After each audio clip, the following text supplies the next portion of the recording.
Amigos, buenas noches. El día de hoy el presidente Humala definió su nueva concepción de lo que es una revolución. Él dijo, el gobierno quiere llevar adelante una gran revolución en el Perú. Y esto se logrará cuando el hombre del campo tenga acceso al agua y a la electricidad, y sus hijos a la educación y a la salud. Así es, señor Humala, necesitamos una gran revolución en el Perú.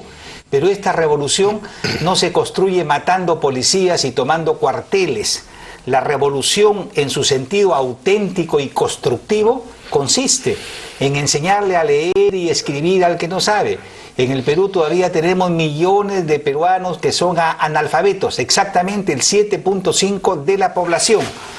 La revolución consiste en nutrir. Un niño que no se alimenta bien hasta los 5 años se convierte en un subdesarrollado físico y mental para toda su vida, y consiste en incorporar a la vida civilizada a millones de hombres que no lo están. Este es el verdadero sentido de la revolución en el siglo XXI, y nos da mucho gusto que por fin usted lo haya entendido. Ahora lo que falta es que algunos comunistas sensatos se vuelvan tan inteligentes como usted, señor presidente. Y otra recomendación, señor presidente. ¿Quiere usted hacer una verdadera revolución con la gente más pobre del Perú? Un consejo, tómenlo en serio, que se escuchen sus ministros, que lo escuche el ministro de Economía. Financien el proyecto Sierra Productiva que tan exitosamente ha conducido Carlos Paredes. Es un programa verdaderamente revolucionario que incorpora al mercado a las comunidades más pobres de la sierra, que construyen su propio futuro y con una inversión de una sola vez muy pequeña, de menos de 1.500 soles por familia, y que lo saca de la pobreza en año y medio. Está comprobado. Lo que pasa es que algunos teóricos del Ministerio de Economía siguen insistiendo que ese financiamiento a ese programa, que tiene que seguir siendo privado, conducido por los yachaxis y por la gente que acompaña a Carlos Paredes, no puede ser, dicen en el Ministerio de Economía, no puede ser financiado por el Estado. Un absurdo. Por favor, financien el programa Sierra Productiva y harán verdaderamente una revolución. En el Perú y en el mundo todos nos equivocamos, y también aquí se equivoca la gente inteligente. El señor Gianfranco Castañola, que es el presidente del grupo Apoyo, y que por lo general se distingue por dar noticias coherentes y artículos sensatos, ha escrito un artículo en el que dice que el presidente Ollanta Humala está gobernando con la hoja de ruta tal como lo prometió en la segunda vuelta electoral. Pero es evidente que el presidente ha cambiado, y aparentemente mucho. Y en consecuencia, sus electores se merecen una explicación acerca de su giro, ¿no? ¿Qué va a explicar el presidente de la República, que ha descubierto que la ley fundamental de la economía es la de la oferta y la demanda, y que el motor de la economía y de la sociedad son las inversiones? Eso tiene que explicar. ¿Qué va a explicar el presidente, que ha descubierto que los países que han optado por las leyes del mercado han producido más riqueza, la han distribuido mejor y en consecuencia han generado mayores grados de desarrollo para los pobres en sus respectivos países? Eso es elemental. ¿Qué va a explicar el presidente de la República, que ha descubierto que en el mundo solo hay una economía, la economía de mercado, y que cuando uno llega al poder puede mover el timón del Estado 5 grados para la izquierda o 5 grados para la derecha, más o menos impuestos, pero siempre será economía de mercado, por la sencilla razón que no hay otra economía en el mundo? Le piden al presidente que explique estas cosas, ya las explicó, y el día de hoy, con su nueva concepción de la revolución, creo que está clarísimo, ¿no? Sí, pues, y además, de alguna manera se ha venido explicando de distintas formas, y sin embargo hay gente que simplemente no es que no le hayan explicado, sino que no quiere entender. Simplemente no quiere entender. Tratar de que Javier Díaz-Canseco, que Mario Guamán y una serie de cretinos Santos, que hay en este país entiendan estas cosas tan elementales es imposible, claro, porque ellos ideológicamente son marxistas, y un marxista está corrompido intelectualmente. Lo que ellos buscan es sembrar la desconfianza en los trabajadores y en los pobres con respecto al Estado, para así crear las condiciones para capturarlo políticamente y convertir al Perú en algo semejante a la pestífera Venezuela y a la aún más pestífera Cuba, ¿no? Bueno, y en noticias de otra índole, la principal preocupación que tienen hoy los ciudadanos es la inseguridad. Y bueno, aquí hay una iniciativa del Ministerio del Interior que parece positiva, con el fin de reforzar la seguridad ciudadana y fortalecer la prevención de delitos y faltas. 1000 puestos policiales de auxilio inmediato serían instalados en los próximos meses en puntos de mayor incidencia delictiva en Lima y en provincias. Así lo informó el ministro del Interior, Wilber Calle, que inauguró esta mañana el primer puesto de respuesta rápida, el PRI, en el asentamiento humano Flor de Amancaes en el Rímac. Se instalarán, dijo, otros 3 en el cruce de las avenidas Próceres e Industrial, así como en los jirones Trujillo y Portugués y en la calle Huascarán. Se trata de comisarías móviles que cuentan con 4 policías, un patrullero, 2 motocicletas y hasta una celda para arrestos provisionales. La mayoría de estos puestos se construirían el próximo año porque no tenemos presupuestos suficientes para este año. Por ello, esperamos, dijo el ministro, que los gobiernos regionales y locales nos apoyen en la construcción. Y tiene razón.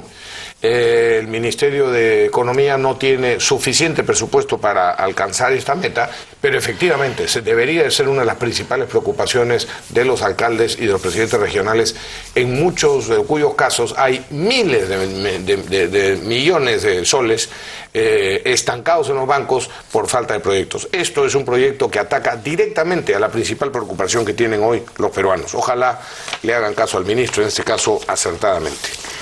El ministro de Justicia se ha convertido en portavoz del Ejecutivo en lo que se refiere a un proyecto de ley que les impide a los sentenciados que no han cumplido con pagar la reparación civil acceder a un crédito bancario e incluso a retornar como funcionarios públicos. De acuerdo con este proyecto, quienes se encuentren registrados en dicho listado no podrán acceder ni siquiera a un cargo por elección popular. Esta especie de muerte civil se mantendrá hasta que el deudor cumpla con los pagos correspondientes. Discutible, pero a mí me parece justo. Aquellos que han delinquido desde el Estado y contra el país, efectivamente, tienen una deuda y tienen que pagarla. Y si no lo hacen, debe de declararse la muerte civil. Yo estoy completamente de acuerdo con esta posición. Activistas del SUTEP, docentes agremiados al SUTEP, bloquean desde las primeras horas de hoy con piedras y otros objetos la vía Puno-Desaguadero. Volvemos a lo usual. También tomaron las principales salidas de la ciudad de Juliaca hacia Huancané, Puente Independencia, a Cusco, Puente Maravillas, y a la ciudad de Puno, el óvalo de la Universidad Andina Néstor Cáceres Velázquez. Una vez más, el SUTEP se burla de lo que más necesitan nuestros niños y jóvenes, que es evidentemente la educación. Ya llevan 14 días de paro y como en Cajamarca, que a pesar de todo el paro y de todos los perjuicios que le han causado a los alumnos y a los padres de familia, por cierto, sin embargo, rasudamente cobran al día sus salarios y sus emolumentos, ¿no? Bueno, la verdad, Rafael, es que aquí todo el mundo se ríe de la autoridad del Estado y se ríen de las amenazas de los ministros y del presidente de la República, porque sabe que en la práctica no pasa absolutamente nada. Algunos en el gobierno deberían releer a Maquiavelo, que recomendaba que un presidente, que una autoridad, que el príncipe debe ser amado, pero también tiene que ser temido, porque de otra manera el país se convierte en cancha libre. Pues, ¿qué es lo que está pasando en nuestro país? Bueno, y la Comisión de Ética del Congreso decidió investigar, como era debido, como era lógico, como era esperable, al congresista Javier Díaz-Canseco por ese proyecto de ley que presentó para transformar acciones de inversión, que se llaman, en acciones comunes, y con lo cual beneficiarse económicamente o él o sus familiares directos, su ex esposa y su hija. Es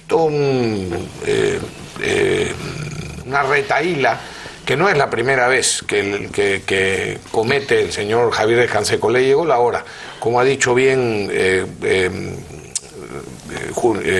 Aldo Mariátegui en Correo. No hay vacas sagradas, y el famoso investigador y denunciador Javier Díaz Canseco le llegó su hora. Esperemos que sean estrictos en la investigación. Cualquier otro que hubiera estado en su caso o que hubiera hecho lo que hizo Díaz Canseco, el mismo Díaz Canseco se habría encargado, por supuesto, no solo de que fuese investigado, sino incluso sancionado con toda fortaleza. Añade Aldo Mariátegui: basta pues del doble rasero. Ya me imagino como un pepecista, un aprista, un fujimorista, un axopopulista o el propio Lay habrían sido despellejados por Javier Díaz Canseco y varios de los anteriores de haber estado en una situación similar. Efectivamente. Vamos a ver cómo funciona la Comisión de Ética en la investigación que ya aprobó. Oye, y sobre esta mega comisión, realmente, y insisto en esto, están cayendo en el ridículo, porque como no tienen de dónde agarrar, ¿no?, a los que están investigando del gobierno anterior, han llegado a la teoría insólita de que, como bajo el amparo de tal decreto de urgencia se han cometido irregularidades o pueden haber habido robos, entonces quien debe de responder es el ministro o el presidente de la República. Eso es una cretinara desde todo punto de vista.